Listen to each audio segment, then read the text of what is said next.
Okay, maybe it's time for us to look at what these gloves are really made of. This means that the choice of the material is a big deal. Hence, the exterior side of boxing gloves can be made of real leather or artificial materials such as polyurethane materials. Both have their pros and cons, but here's the lowdown. Leather is the classic material, and for the record, it has its merits. It's long-lasting, the feel of it is very nice, and over time it seems to conform to one's hand if one is a boxer, so it has a much better fit. Leather gloves are also more permeable, so you don't feel too sweaty when wearing them during training. The downside?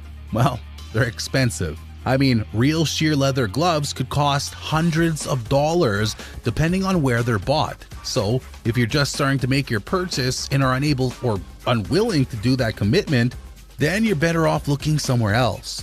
Then there's synthetic leather, often synonymous with polyurethane.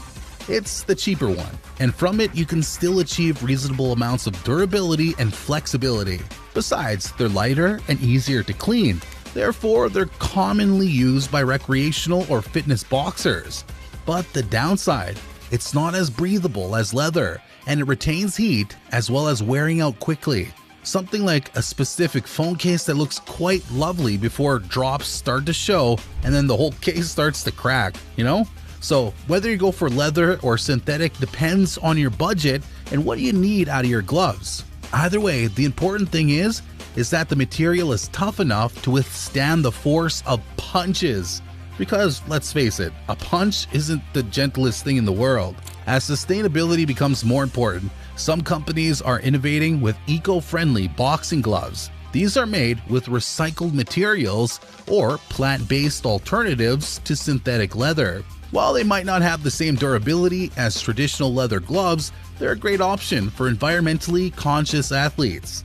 Imagine punching your way to victory while saving the planet. I mean, talk about a win-win.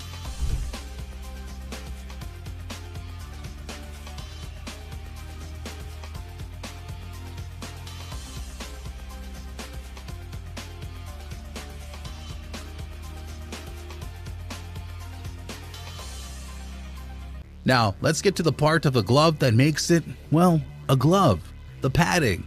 In other words, if you don't have padding, your punches would be as enjoyable as screaming at a concrete wall with your fists. The purpose for hands here is to protect them and wrists specifically, as well as to make sure the person there doesn't get knocked over or something like that. The current generation of gloves employs high-density foam padding, but there are some extremely superior gloves that employ gel padding or even foam gel combined padding. The foam effectively dissipates some of the loads around the face of the glove, so less force is transmitted through your hand and wrist. The gel, therefore, changes its shape with that of your hand and the force applied in punching. And specifically, some companies have suggested that their gel-infused gloves are like the memory foam of boxing. I mean, you can't really argue with that sort of padding. In training, with the gloves you desire, it has to have enough padding to give you a shoulderly feeling, but at the same time, not so much padding that it would hamper your movements or even make the glove very big and heavy. This is why training gloves that are used in practices usually have more cushion to damage more of the force, while the professional gloves have less cushion so as to make quick impacts. All of this is scientifically worked out to get the most effect from your punches while making sure they don't break your hands.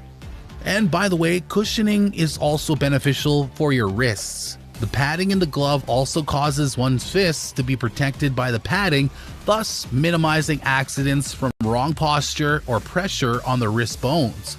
It's a very cool product. They actually look like mini crash helmets for your hands.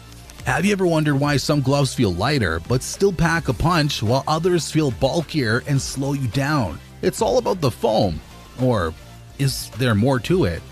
Well, maybe you heard about glove sizes, right? 8 ounces, 10 ounces, 16 ounces, for example. But wait, what does that have to do with it? Why? The weight of the glove all depends on the intention. For that reason, contact sports, specifically professional mixed martial arts fights, can use lighter gloves between 8 to 10 ounces. The 16-ounce and similar gloves are useful when training, developing power for the two fighters that need protection during the showdown. Fun fact, wearing heavier gloves during training can make your hands feel lightning fast when you switch to lighter competition gloves. And that's not it. Technology is changing the game, literally. Some modern boxing gloves now come with built-in sensors to track the speed, power, and accuracy of your punches. These smart gloves sync with apps on your phone, giving you instant feedback on your performance. It's like having a coach in your gloves. How cool is that? Now, here's something you probably didn't see coming. The most expensive boxing gloves in the world weren't made for fighting at all. They were a custom paired encrusted with diamonds, designed for Floyd Mayweather, worth a jaw-dropping $1 million. Imagine stepping into the ring with gloves that cost more than, houses or something. But here's the kicker, they weren't even functional for a fight. All glitter, no punch.